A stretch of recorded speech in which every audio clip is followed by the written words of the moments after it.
자, 69번입니다. 계약의 해제에 관한 다음 설명 중 틀린 것은 1번 해제 의사 표시의 방식에는 아무런 제한이 없으나 맞죠? 왜냐하면 우리 민법은 다 뭐죠? 불요식행위죠. 말로 하든 문서로 하든 어떤 방법이든 상관이 없는데 이에 조건이나 기한을 붙이지 못한다. 이것도 맞아요. 왜 그렇죠? 해제는 단독행위고 단독행위는 원칙적으로 조건 기한을 뭐하지 못해요? 붙이지 못하니까요. 2번 당사자 일방 또는 쌍방이 수인 여러 명의 경우 이것도 불가분성이죠.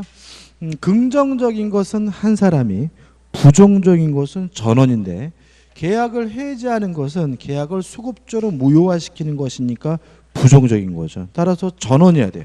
계약 해지는 그 전원으로부터 또는 전원에 대하여 하여한다. 오, 맞는 질문이죠. 3번 손해배상은요 원칙적으로 이행이익배상입니다. 뭐만 빼고요? 계약 체결상의 과실책임만 빼고요. 그래서 우리가 계약 체결상 과실책임은 실내이익을 배상하고 이행이익을 초과할 수 없다고 공부하는 이유는 원칙이 다 무슨 이익 배상이에요?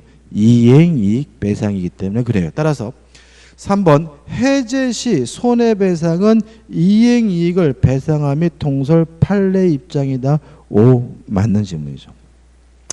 4번 계약상 채무 일부의 이행이 있은 이후에 계약을 해지하는 경우 자 소급해서 무효가 되니까 이행하기 전이면 이행할 필요가 없고 이행한 것이 있다면 원상 회복해야 되므로 양 당사자는 각기 수령한 급부를 상대방에게 반환하여 한다. 맞죠?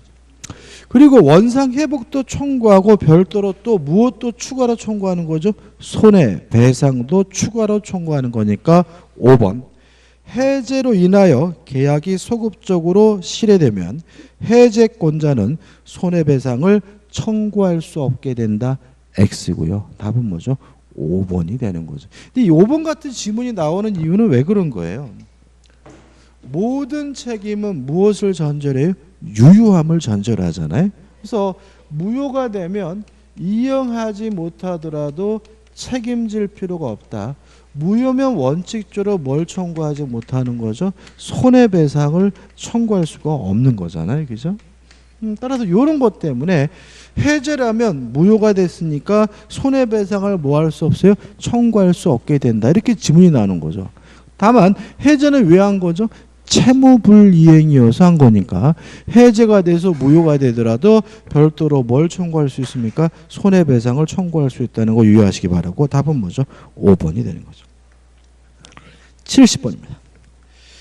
계약금에 관한 설명으로 틀린 것은 1번 계약금은 별도의 약정이 없는 한 해약금으로 추정된다. 5 맞는 질문이죠.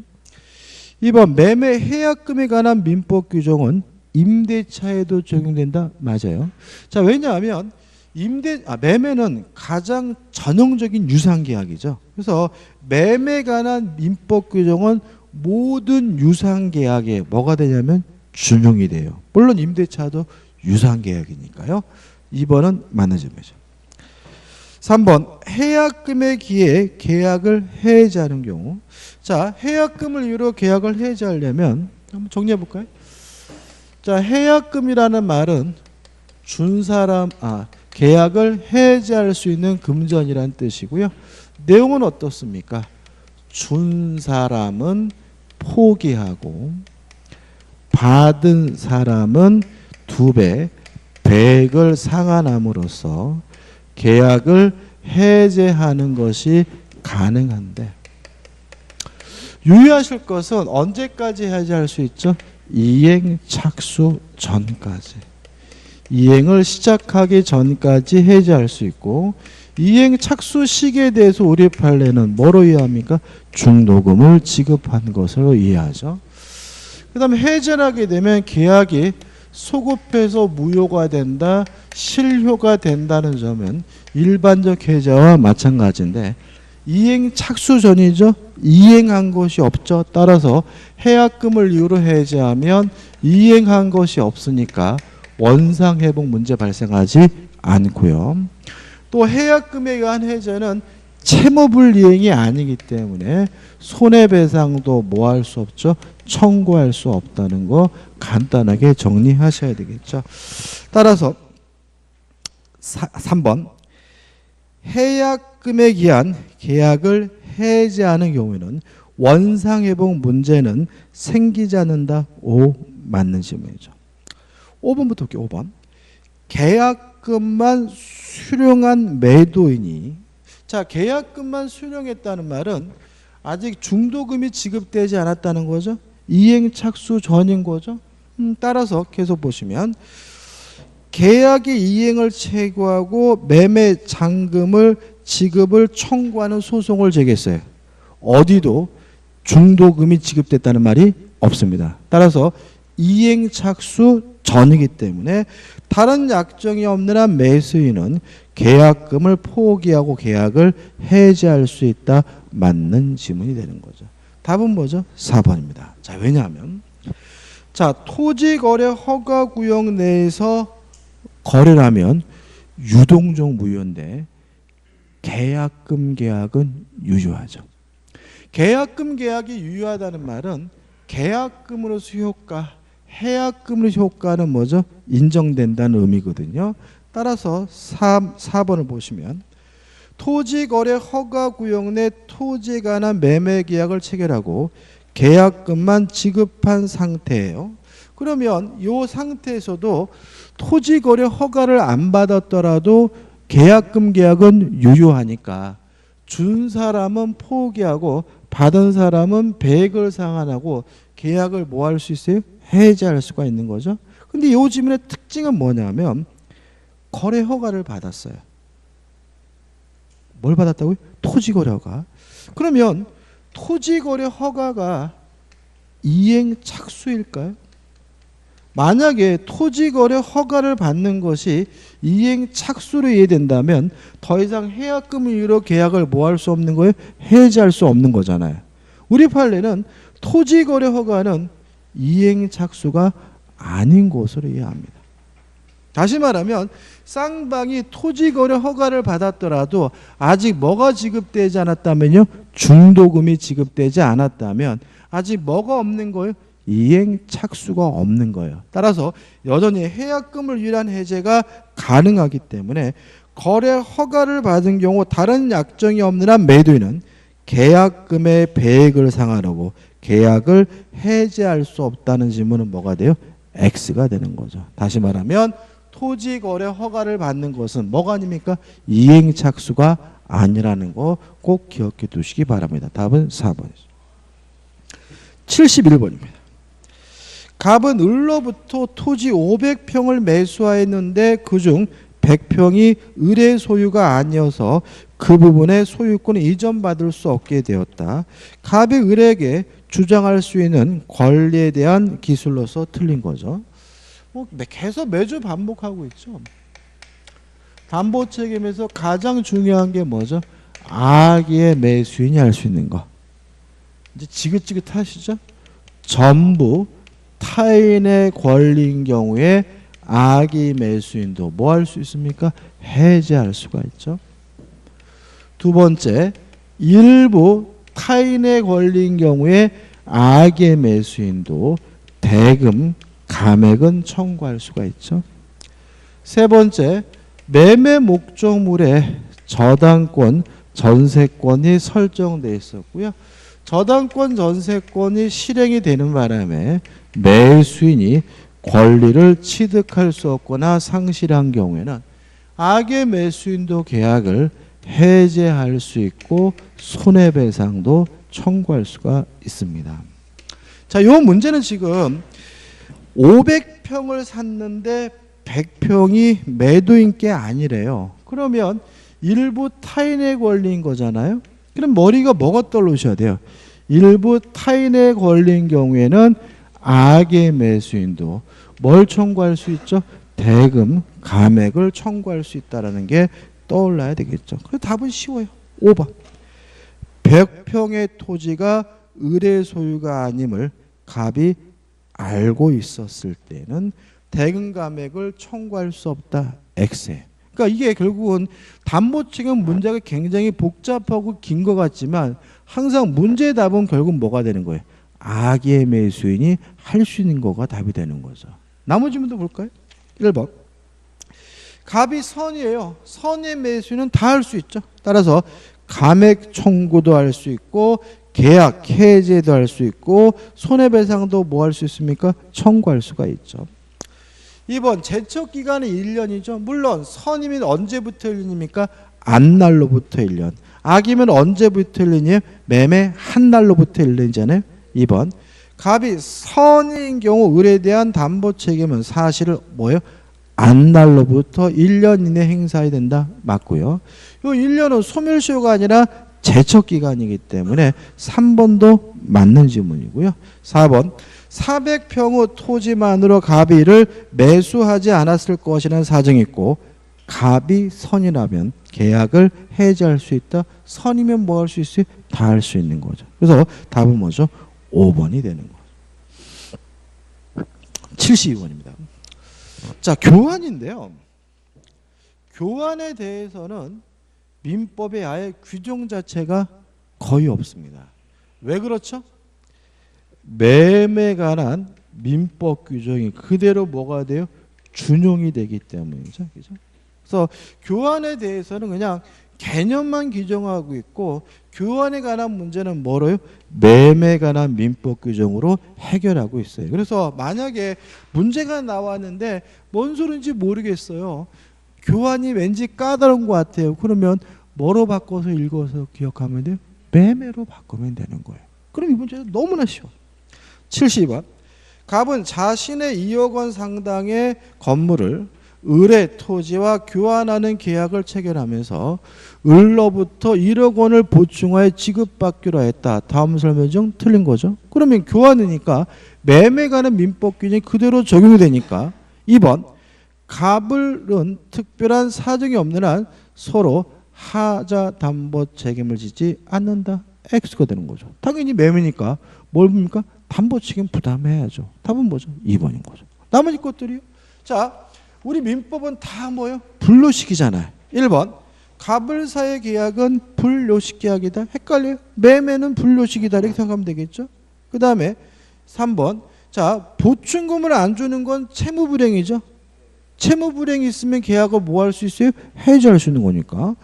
3번 을의 보충금 1억 원의 미지급은 교환계약의 해제 사유에 해당한다. 맞는 질문이죠. 4번 계약 체결 후 건물이 을의 과실로 소멸됐어요. 소실됐어요. 그러면 채권자의 과실로 건물이 없어진 거잖아요. 그죠? 누가 위험 부담해야 돼요? 채권자. 따라서 채권자는 이행을 해야 되니까 을의 보충금 지급은 소멸하지 않는다. 5 맞는 질문이죠. 5번 보충금 지급 기한을 정하지 않았다면 을은 건물을 인도받은 날로부터 지급하지 않은 보충금의 이자를 갑에게 지급해야 한다. 맞나요? 맞죠? 자, 이런 거죠. 자, 매매 계약 후 교환이나 매매는 똑같은 거겠죠. 매매 계약 후 인도 전의 과실은 매도인이 수취하고요. 그 대신 매도인은 대금에 대해서 뭘 받지 못하죠? 이자를 못 받는다. 인도 후에는 누가 과실을 수취해요? 매수인이 과실을 수취하니까 인도 후에는 매수인은 대금에 대해서 뭘 줘야 돼요? 이자를 줘야 된다. 이것도 계속 반복적이다. 다시 한번 읽어볼까요? 5번 보충금의 지급기한을 정하지 않았다면 을은 건물을 인도받은 날부터 과실 수취하는 대신 대금에 대해서 뭘 줘야 돼요? 이자를 줘야 되니까 지급하지 않은 보증금 이자를 갑에게 지급해야 한다. 맞는 질문이 되는 거죠. 답은 뭐죠? 2번이고 하나 더 설명드린다면 예외가 있죠. 인도받기 전이라도 대금 지급을 완납을 하면 이때는 누가 매수인이 과실을 수취한다는 것까지 기억해 두시고 이 부분에 대해서는 지문으로 참 잘 내는 부분이니까 확실하게 기억해 두셔야 되겠죠. 73번입니다. 민법상 임대차에 관한 다음의 설명 중 가장 잘못된 것은 1번 임차권은 물권이 아니라 채권이기 때문에요. 대항력이 없습니다. 다만 등기하면 대항력을 갖기 때문에 1번 부동산 임차인은 당사자 간의 반대 약정이 없으면 임대인에 대하여 그 임대차 등기 절차에 협력할 것을 청구할 수 있다. 맞는 질문이고 이러한 청구를 통해서 등기함으로써 뭘 갖게 됩니까? 대항력을 갖게 되는 거죠. 이게 원칙이죠. 다만 예외가 있죠. 건물의 소유를 목적으로 한 토지 임차인은 건물에 관해서 보존 등기라면 임차권 등기 없이도 대항력을 갖거든요. 2번 건물의 소유를 목적으로 한 토지 임대차는 이를 등기하지 아니한 경우에도 임차인이 그 지상 건물을 등기한 때는 제3자에 대하여 임대차 효력이 생긴다. 5 맞는 질문이죠. 3번 자 임대인은 적극적으로 임차인이 사용 수익할 수 있게 해줘야 돼요. 고장난 곳이 있으면 고쳐줘야 됩니다. 특이한 것은 이러한 임대인의 보존행위에 대해서 임차인은 뭐하지 못하냐면 거부하지 못해요. 예를 들어 가지고 이번에 태풍이 와가지고 베란다 유리가 박살이 났어요. 그러면 원칙적으로 그 베란다 유리가 망가진 것에 대해서 누가 고쳐줘야 돼요? 임대인이. 그래서 임대인이 수리하는 사람을 골라가지고 베란다 유리를 고치려고 할 때 임차인은 뭐하지 못해요? 거부하지 못합니다. 3번 임대인이 임대물의 보존에 필요한 행위를 하는 때에는 임차인은 이를 거절하지 못한다. 맞는 질문이고요. 다만 이러한 임대인의 보존 행위로 인해서 임대차의 목적을 달성하지 못한다면 임차인은 임대차 계약을 해지할 수 있을 뿐입니다. 4번 임차인이 임대인의 동의 없이 임차물을 전대했어요. 자, 임차권을 양도하거나 전대하려면 임대인의 동의가 필요하죠. 만약에 동의 없이 임차권을 양도하거나 전대하면 임대인은 임대차 계약을 해지할 수가 있습니다. 따라서 임대인은 그로 인한 손해배상을 청구할 수 있지만 임대차 계약을 해지할 수는 없다. X죠. 무단으로 양도하거나 무단으로 전대한다면 임대인은 임대차 계약을 뭐 할 수 있죠? 해지할 수가 있습니다. 5번 건물 기타 공작물의 임차인은 부속물 매수권이 인정이 되죠. 74번입니다. 임대인의 동의 없이 한 임대차의 양도 유효합니다. 다만 임대인에게 뭐 하지 못해요? 대항할 수가 없는 거죠. 답은 뭐죠? 1번인 거죠. 그죠? 그래서 우리가 항상 문제가 되는 것은 이런 거죠.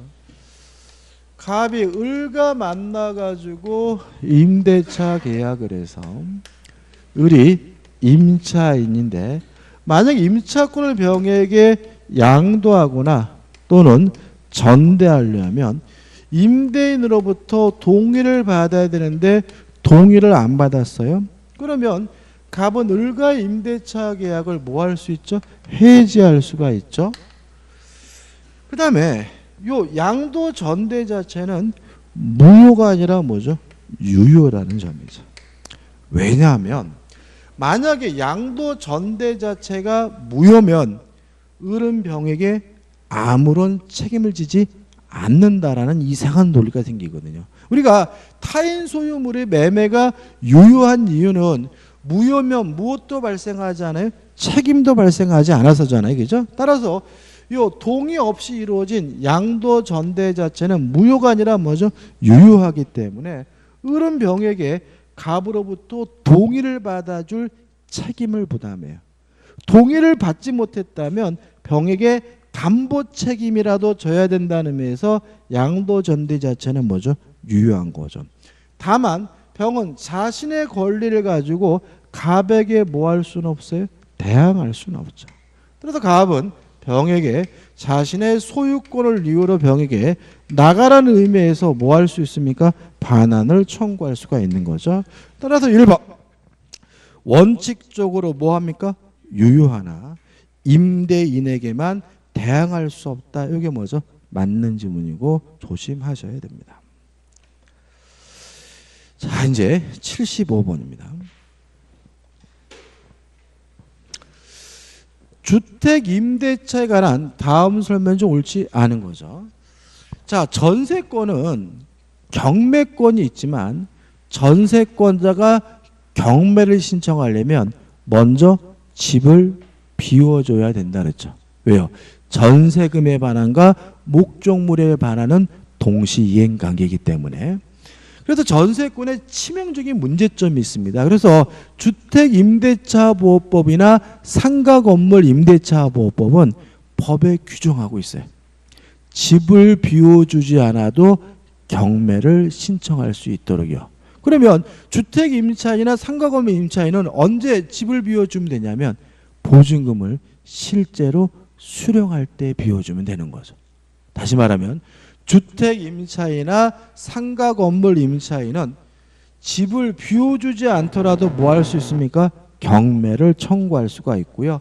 언제 집을 비워주면 되죠? 보증금을 실제로 받을 때 비워주면 된다라고 입법적으로 해결하고 있습니다. 따라서 3번 임차인이 보증금 반환 청구 소송의 확정 판결에 기해 경매를 신청하는 경우에는 반대 의무 이행 또는 이행 제공이 집행 개시 요건이다. X입니다. 집을 비워주지 않아도 경매를 신청할 수 있다. 따라 답은 뭐죠? 3번이 되는 거죠. 자, 1번이죠. 적용 범위입니다. 자, 주거용 건물인데 일부가 비주거용으로 쓰이고 있더라도 주택임대차보호법이 적용이 되고요. 2번 주택의 매수인이 대항력 있는 임차권이 있음을 알지 못했어요. 자, 이건 뭐냐면 담보책입니다. 자, 제가 아파트를 샀는데 그 아파트에 대항력 있는 주택 임차인이 있어요. 그럼 저 매수인은 그 아파트를 사용할 수 없겠죠.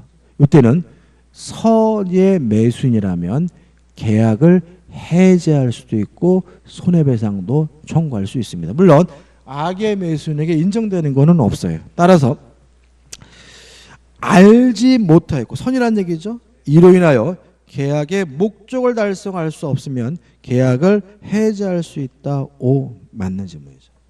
4번 주택 임대차가 묵시적 갱신되면 기간은 또다시 몇 년입니까? 2년이죠. 다만 주택 임차는 언제든지 해지 통지할 수가 있고 해지 통지하면 3월이 경과하면 소멸되기 때문에 4번도 뭐죠? 맞는 질문이고요.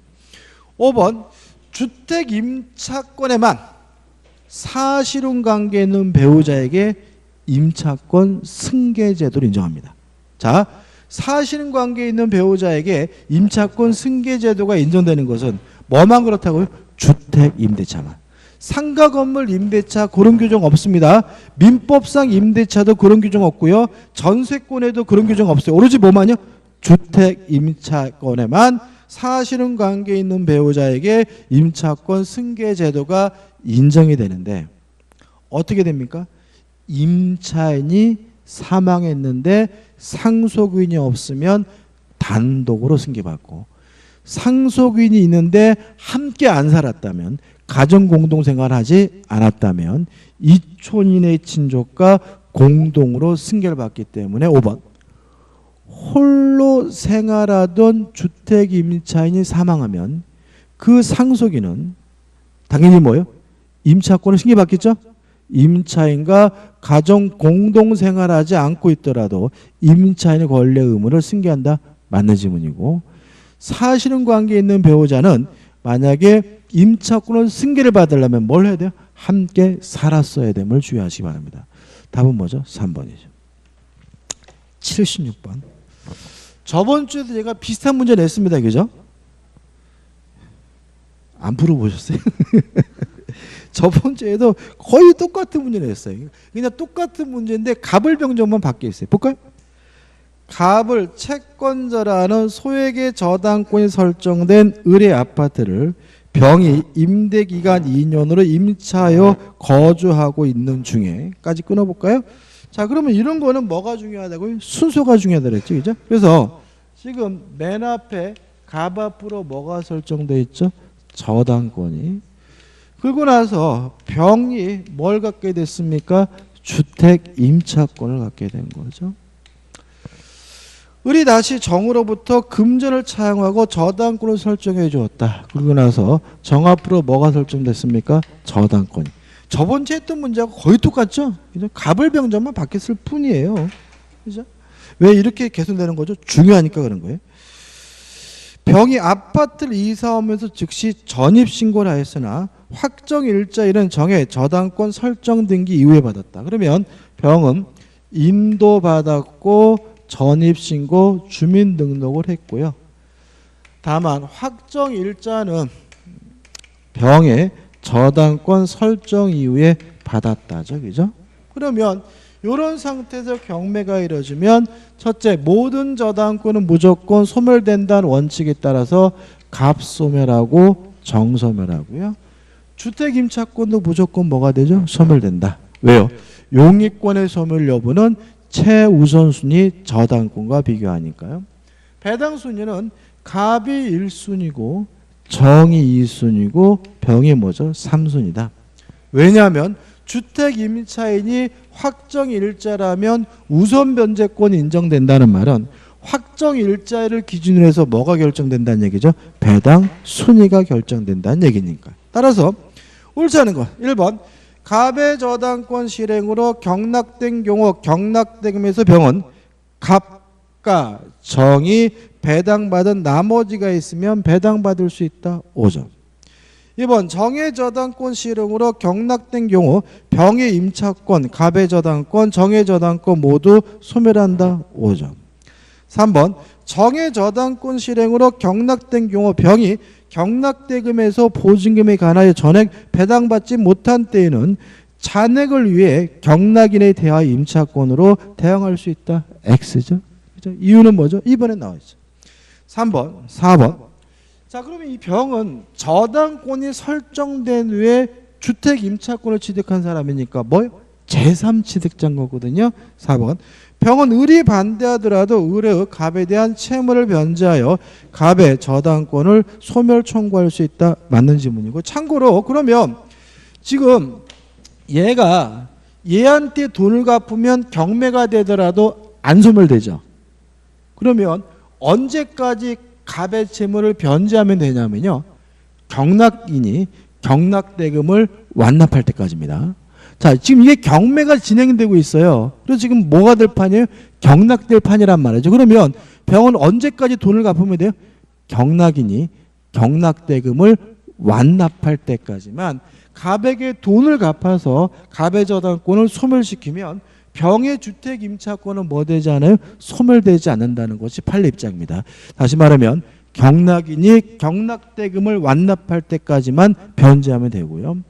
5번 병은 을의 아파트가 경락되기 전까지는 물론 계속 이용할 수가 있겠죠. 5번은 늘 게 없어서 억지로 둔 거죠. 그죠? 답은 3번입니다. 77번입니다. 갑이 2019년 10월 10일 을 소유 X 상가 건물을 을에게 보증금 10억 원에 임차하여 상가 건물 임대차법상 대항 요건을 갖추고 영업하고 있다. 다음 설명은 틀린 거죠. 자, 이 임대차가 상가 건물 임대차 법법이 적용되나요? 자, 환산 보증금이 얼마까지? 9억까지잖아요.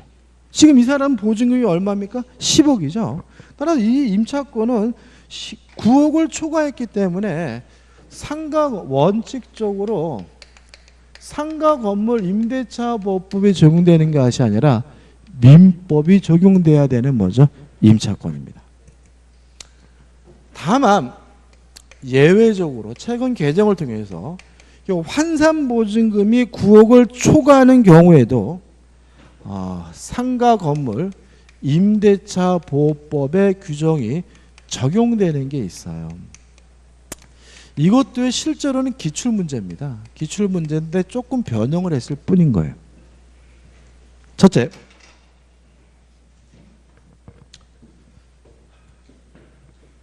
대항력은 인정해 줍니다. 뭐를 인정해 줘요? 대항력. 따라서 지문에 나와 있는 것처럼 인도받고 사업자 등록을 신청하면 이길 날 뭐는 인정해 줘요? 대항력은 인정해 줘요. 그렇지만 우선 변제권은 인정해 주지 않습니다. 뭐는 인정해 주잖아요? 우선 변제권. 그래서 세무서에서 확정일자해 주세요 그러면 안 해줍니다. 왜? 해봤자 뭐죠? 우선 변제권이 없으니까. 두 번째, 10년을 초과하지 않는 범위 내에서 계약 갱신 요구권은 인정해 줍니다. 그렇지만 1년이라는 최단 기간은 보장해 주지 않아요. 또 법정 갱신에 대해서도 상가 건물 임대차 보호법이 적용되는 것이 아니라 뭐가 적용되냐면 민법이 적용돼요. 그럼 합치면 어떻게 돼요? 이 경우에는 법정 갱신되면 언제든지 자유롭게 소멸 통과할 수 있고요. 임대이냐면 6개월, 임차냐면 1월 지나면 임차권이 뭐하게 돼요? 소멸되게 돼요. 그 다음에 세 번째로 권리금 보호 규정은 적용해 줍니다. 그 다음에 네 번째로 2기가 아니라 3기 차임을 지급하지 않는 경우에 임대차 계약을 해지할 수 있다는 규정은 적용해 줘요. 근데 주의하실 것 하나만 더 하면 임차권, 등기, 명령 제도는 인정되지 않습니다. 자, 임대차 계약이 끝났는데 보증금을 돌려받지 못할 때 주택 임차인이나 상가 건물 임차인은 임차권 등기 명령을 신청할 수 있잖아요. 이건 안 돼요. 이건 뭐가 적용되는 거예요? 민법에 적용되는 거죠. 그러니까 꼴랑 결국은 대항력 인정해주고 10년 초과하지 않는 범위 내에서 갱신 요구권 인정해주고 권리금 보호 규정을 적용해주고 3기 차임을 지급하지 않으면 해지할 수 있다. 이것만 인정해주는 거잖아요. 그죠? 따라서 1번 틀린 걸 찾아. 갑의 갱신 요구권은 최초의 임대차 기간을 포함한 전체 임대차 기간이 10년을 초과하지 않은 범위 내에서만 행사할 수 있다. 맞는 질문이고요. 2번 갑과 을 사이 임대차 기간을 6개월로 정한 경우 을은 그 기간이 유효함을 주장할 수 있다. 왜요? 최단 기간을 보장하지 않으니까요. 1년이라는 뭘 보장하잖아요? 최단 기간을 보장하지 않으니까. 맞는 질문이죠. 3번 갑의 계약 갱신 요구권에 따라 갱신되는 임대차는 전 임대차와 동일한 조건 다시 계약한 것으로 본다. 맞는 질문이고요. 4번 임대차 종료 보증금이 반환되지 않는 경우 갑은 X 건물의 소재직 관할 법원에 임차권 등기 명령을 신청할 수 없다. 맞죠? 왜요? 임차권 등기 명령 제도는 인정되지 않으니까. 5번 X 건물이 경매로 매각된 경우 갑은 특별한 사정이 없는 한 보증금에 대해 일반 채권자보다 우선하여 변제받을 수 있다. X. 뭐는 인정해 줍니까? 대항력은 인정해 주지만 뭐는 인정해 주지 않아요? 우선 변제권 인정해 주지 않아요. 이것도 보시면 굉장히 뭐 할 수 있어요? 헷갈릴 수가 있는 거니까 꼭 기억해 두시기 바랍니다. 78번입니다. 집합 건물의 소유 및 관리 등에 관한 법률상의 대지 사용권에 대한 설명을 옳지 않은 것은 1번 대지 사용권은 여러 필의 토지를 목조할 수도 있고요. 토지의 일부를 목조할 수도 있습니다. 2번 대지 사용권의 분리 처분 금지 특약은 그 취지를 등기하지 않으면 선의로 물건을 취득한 제3자에게 대항하지 못합니다. 3번이 답인데 공유 지분의 탄력성에 관한 민법 규정은 집합 집합 건물에는 적용되지 않아요. 왜 그러냐면 이런 거죠. 자, 집합 건물이 예를 들어서 세 가구만 있다고 할게요. 갑과 을, 병 세 사람만 있고, 그러면 대지 사용권은 갑과 을, 병의 공유잖아요.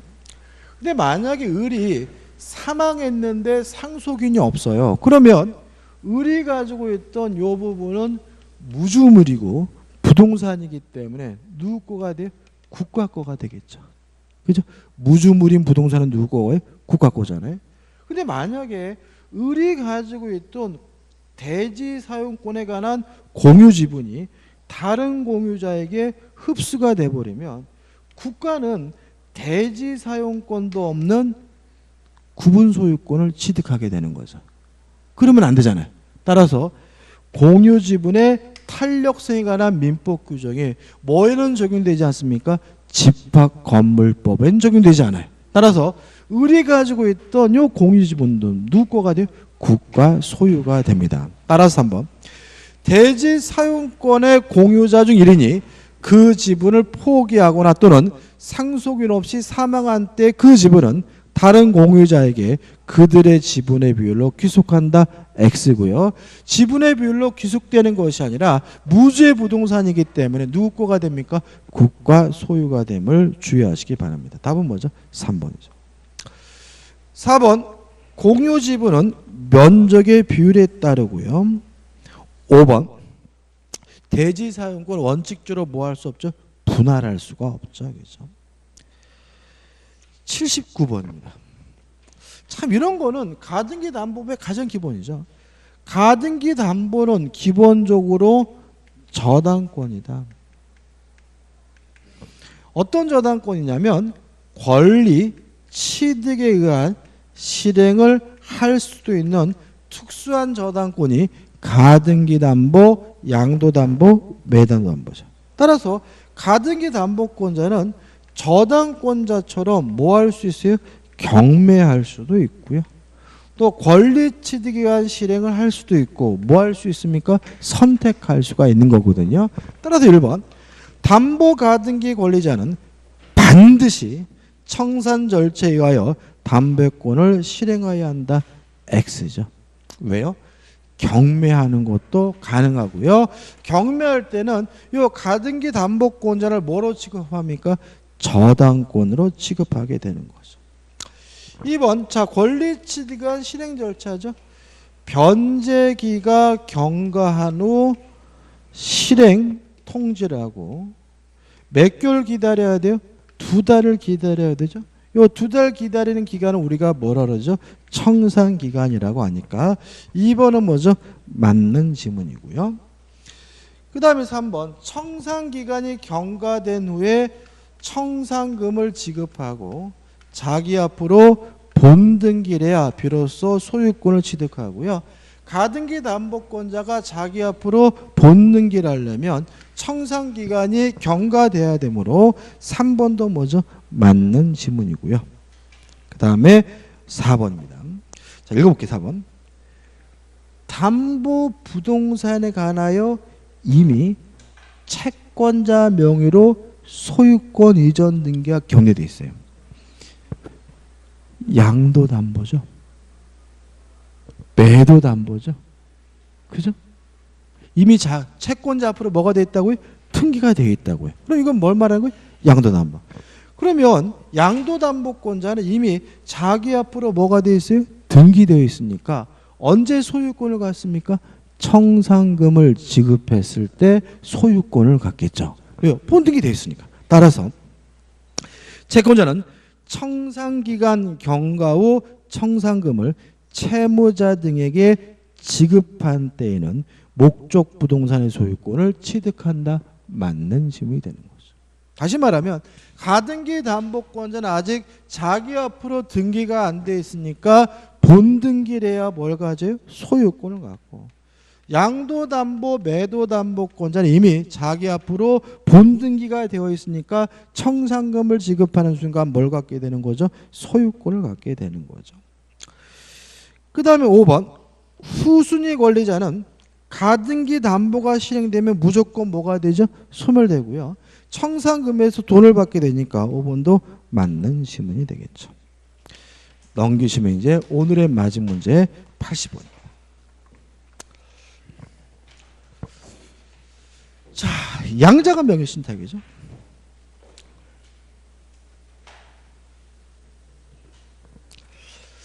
갑은 세금 등의 문제로 그 소유 부동산을 당분간 친구인 을의 이름으로 등기해두기로 을과 약정한 뒤 을 명의로 소유권 이전 등을 마쳤죠. 그러면 갑과 을이 명의신탁 약정을 하고 갑이 을에게 이전 등기를 해주면 갑은 우리가 명의신탁자라고 하고 을을 명의수탁자라고 하죠. 물론 부동산 실명법에 따라서 약정도 무효고 등기도 무효죠. 따라서 누구에게? 갑에게 소유권이 있는 거죠. 따라서 갑은 자신의 소유권을 이유로 을의 등기에 대해서 말소 등기를 청구하는 것이 뭐죠? 가능하죠. 근데 을이 자기 앞에 등기된 것을 기하로 병한테 팔아먹고 병한테 이전 등기를 해주면 이 병은 선이든 악이든 묻지 않고 뭘 갖습니까? 소유권을 갖죠. 다만 병이 아는 것을 넘어서 을의 배신행위에 적극 가담하게 되면 이제 을과 병 간의 매매계약은 반사회적 법률에서 무효가 되고 등기도 무효니까 이때 병은 뭘 갖지 못하죠? 소유권을 갖지 못하죠. 가장 전형적이고 쉬운 거죠. 자, 여기서 이제 조심할 게 있어요. 자, 뭐냐면 약정이 무효예요. 그죠? 무효죠. 그 다음에 해지는 뭐예요? 계속적 계약 관계를 장래 향하여 미래 향의 그 효과를 실효시키는 걸 우리가 뭐죠? 해지라고 하죠. 그럼 만약에 이 계속적 계약 관계가 이미 무효라면 뭐 할 수 없어요? 해지할 수 없겠죠. 동의하시나요? 이미 무효라면. 따라서 1번. 갑은 을에게 명의신탁 약정을 해지하고 소유권 이전 등기를 청구할 수는 없다. 맞는 질문인 거예요. 이해되시죠? 그러면 못 들으면 그건 아니죠. 약정도 무효고 등기도 무효니까 갑은 해지는 못하더라도 무효임을 주장하면서 자신의 소유권을 이유로 을의 등기에 대해서 뭐 할 수 있어요? 말소를 청구할 수 있으니까 2번. 갑은 을에게 소유권에 기하여 을명의 등기의 말소를 청구할 수 있다. 맞는 질문입니다. 그러니까 이 문제의 핵심은 1번과 2번 질문을 모순 된 것으로 이해하지 말란 말이죠. 그죠? 이건 위는 뭐 되고 밑에는 안 되고 뭐 이런 식으로 거꾸로 생각이 드는 게 아니라 결국 뭐예요? 둘 다 뭐죠? 맞는 질문이라는 거. 이게 이 문제의 쟁점인 겁니다. 3번. 을이 돈을 쪼들려 매수는 물색한 끝에 제3자 병에게 상당한 가격으로 매각하고 등기까지 넘겨줬다면 갑의 병에게 등기의 말소를 청구하지 못해요. 왜요? 병은 선악불문하고 뭘 가지니까요? 소유권을 가지니까요. 4번. 위 3의 경우 병이 을과의 매매계약 체결 당시 위 부동산의 실소유자가 갑이란 사실을 알았다면 악이라면 갑은 병에게 대항하여 명의신탁의 무효를 주장할 수 있다. X죠. 답은 뭐죠? 4번이죠. 5번. 만약 병이 소문을 듣고 을을 찾아와 을에게 부동산을 매도를 적극적으로 권유하여 등기를 마쳤다면 병은 소유권을 취득하지 못한다. 맞죠? 왜요? 적극 가담하면 을과 병 간의 매매 계약이 반사회적 법률은 무효니까요. 자, 오늘 여기까지 하도록 하겠습니다. 수고 많으셨습니다. 고맙습니다.